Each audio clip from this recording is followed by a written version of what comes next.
अच्छा साढ़े एक होर मुमताज़ महरे तलीम जनाब महर शौकत साहब साढ़े को तशरीफ रखते हैं, PhD स्कॉलर ने और साढ़े गवर्नमेंट मॉडल हाई स्कूल की आन के शान ने, बड़ी बड़ी इलमी शख्सियत है। मैं उन्होंने गुजारिश कर रहा हूँ सिर वक्त वास्ते अपने विचार साझे करें।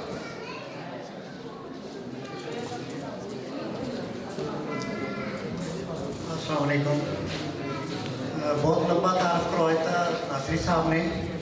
मैं सब तो पहले तो अपने सारे मेहमानों सलाम पेश करना और मुबारकबाद भी पेश कराँगा। पंजाबी के हवाले नाल जो इन्हों का किरदार है, जो यह साहब ने जोड़ा किरदार कर रहे हैं, मैं उत्थे एक छोटा जिहा वाक़या पेश करना चाहांगा।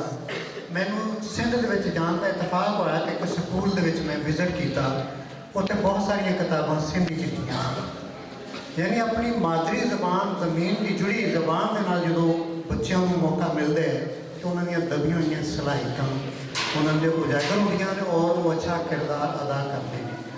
अज बच्चों ने पंजाबी जबान में लिख के उत्थे पढ़ के भी जो पेश किया है तो मैं समझना इन्हों के एतमाद के नाल इन्हों सलाहियतों को मौका मिले है कि इंशाअल्लाह ये बड़े होके उन्होंने मजीद जो काम करने की। तो मैं सारी टीम को और इन बच्चों वास्ते मैं मुबारकबाद और इन्होंने वास्ते क्लैपिंग बहुत शुक्रिया।